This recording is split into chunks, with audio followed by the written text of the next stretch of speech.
Hi, I'm Marcus, and I'm here today with Claes from Norwegian Refugee Council, or NRC for short.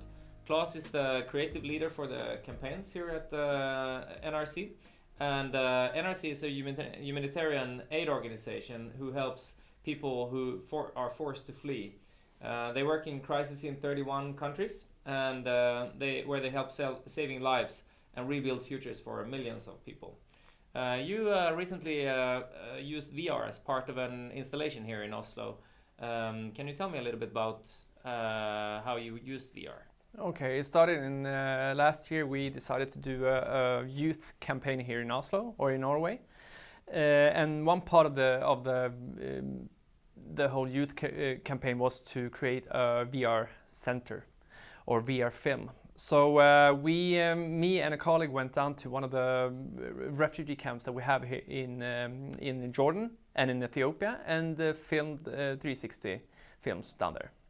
And yeah. Cool. We met about a few months ago, and you already had filmed these 360 videos. And what was the original idea with using these films? Okay, the pretty weird thing here was that we didn't really have a plan with it, so we just went down to do some filming, and we had some really amazing clips, and we wanted the people to really experience how it was to be in a refugee camp. So when I came back here, we had some clips that we thought was going to work out well for us, but we didn't have anyone to help us with it. So we were actually planning on doing this by ourselves. But so we found out that you were here in Oslo, and so we decided to connect with you and see what you could help us with. So when I was I was doing the filming in Jordan, in Zaatari Refugee Camp, and I wanted people to experience how life in an ordinary life was in the camps, and kind of get the feeling of how youth in Jordan, or Syrian youth in Jordan, was actually living, and how their ordinary life was. Nice. And so this material that you filmed in 360, when you view it in VR, it can be very strong, and you can have a sense of being there, and having a presence of being there, and creating empathy. And so we've all seen videos such as Chris Milk's Klaus over Sidra, and so which creates a feeling of empathy, right? So can you tell a little bit about the experience that people had with the material that you shot in VR? Yeah, this was mostly used for youth here in Oslo. So we had at Youngstorget in Oslo, we had about 1,500 youth coming in to experience the whole VR experience, and when they came out from that, after watching it for about 15 minutes each, they kind of get the feeling. They got the feeling of how it actually was being there, and because of that dimension of the movies, is that we had different shots. Some of them were really big ones. They couldn't get the feeling of what it looked like but we also had shots that were coming in closer, like close up on like different people, and get the sense of how people were actually living their life, and how they actually, like, the similarities between youth there and youth here are not that different. They had the same dreams, and they had the same experience, like not the same experience, but they had the same dreams, but the experience was totally different because of the war in Syria. Yeah. So when people came out from when they had been using the VR glasses, and they were really amazed that people could live in that way, and how kind of lucky we are in Oslo or in Norway to live here and having our easy life. And I guess this gave them sort of a reference also to kind of when it was easier to relate to, maybe, and for them to discuss, or so. Did you have a discussion afterwards with them, and like you followed up after the VR experience? And we had a discussion mostly of course with the students, but also with the teachers. So they had a chance to, when they went back to school, they can start talking about their experiences with the VR, and our goal was for for them to have something to talk about when they go back to school or when they go back to their families and talk at the dinner tables. You can actually kind of tell the stories that we see on TV every single day about on the news. This could also be one part of that. They have actually experienced parts of it. Yeah. Kind of get the feeling of how Syrian youth or Syrian refugees actually experience life somewhere else when they're on the flee or when they are running away from the country. It's amazing. Yeah. This piece that you did is it has interactive elements, so the user can actually explore it and walk around in the experience himself. We've seen other experiences that are more like a linear story, which is like from starting and then it goes linear. But this is more of an explorative, which is unique. How did you experience working with that, and how did it help you? Do you think people were how did that work out for you? Yeah, but what's really good with the whole experience is that you have choices all the way. That's what's different to anything else I've seen before, is that you are your own director in a way. You decide how long you want to stay and how long you want to watch a certain clip. So when you are there in a linear movie, the director is the one that is making choices for you. Suddenly you're off from that spot where you've been for a while, and then you have to go somewhere else. But in this SceneThere experience, you will have you can stay as long as you want, and you can watch the small parts of the room you're in, or in your. Like in one of the shots, we were visiting one of the refugees from Eritrea living in Ethiopia. And in her room, there were a lot of posters on the walls. Mm-hmm. And I think that was really, for me, that was one of the best shots, because you can kind of get the feeling of how it is to live there, and you can get the feeling of her interests.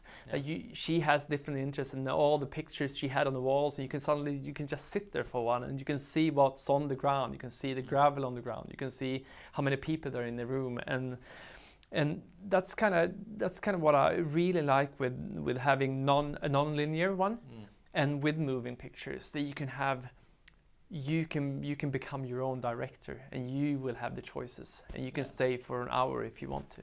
Yeah.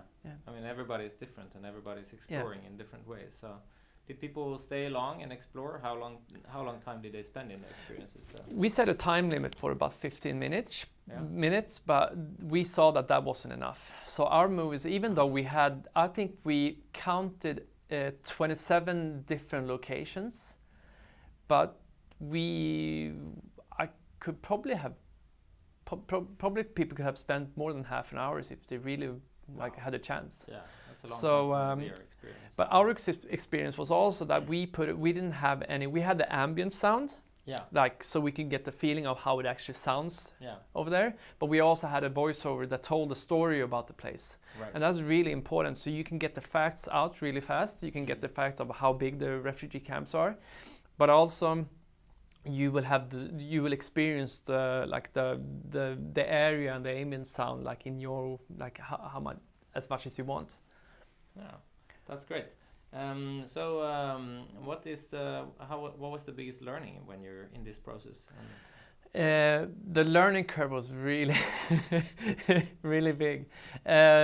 It's all about planning your shots. And that's kind of what we have learned from this, that we should have planned maybe a bit better. But after all of that, I must say that the output of it was really amazing. Yeah, in the end it turned out very well. I think the experience is super engaging, especially with the voiceovers and that you put on top of the things that makes it very engaging. But you're probably right.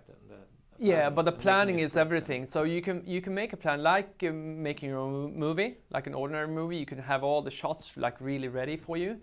But you can also what I like about this is you can plan everything going from location to location, but you can also do wide shots and really close-up shots. So it's like planning a whole movie, like an ordinary movie. That's cool.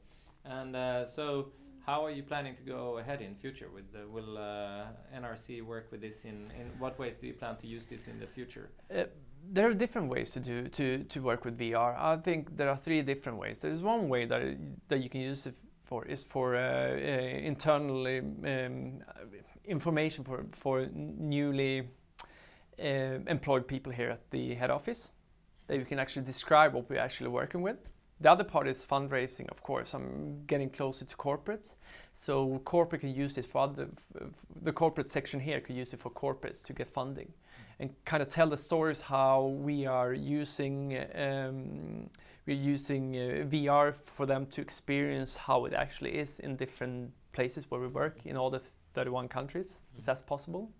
And we also have 6 different core competencies that we work with, and that's food and shelter and water. That's 3 of them, and we can actually tell the stories how we are helping people by distributing different parts of this. Yeah. Great. Do you have any hands-on good advice to other organizations working with VR, or how to use VR as a tool for storytelling? I think mostly is that using live pictures.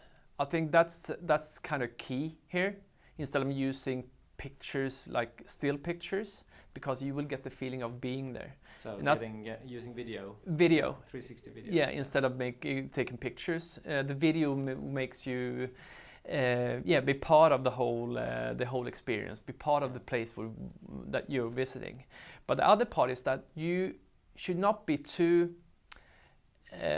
You shouldn't think about too much about when you use the camera in like for instance what we did in the refugee camp, that you can have the camera in positions that you're kind of part of it, part of the whole the experience in a way, like getting really close-up shots with the kids, getting close-up shots by people walking past you.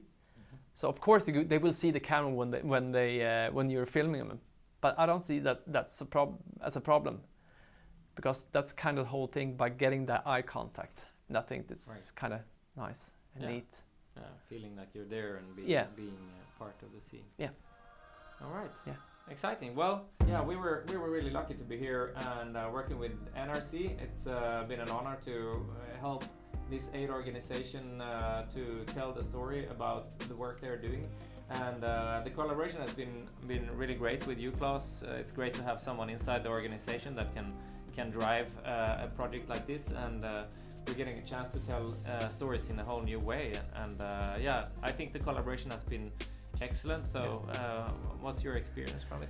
I think what has been really working well for us is that when I've had problems or questions, we could always tweak the videos in a way. So we can always have chances to, like, okay, if this is not working, we can do it another way. So the help from you has been really good. That's great. Yeah, we're trying to improve our platform as much as possible, and making it super easy for clients such as you to use it on your, and come up with new ideas of storytelling, and we're trying to listen to that. Yeah, and hopefully NRC can help you because our experience could help you by making the app even better. Absolutely. Yeah, we're improving and taking into listening to you and improving it even more. All right. Yeah. Exciting. Well, thank you so much for this, and I'm looking forward to collaborate more with you in the future. Thank you. Yeah. Thank you so much. Thanks.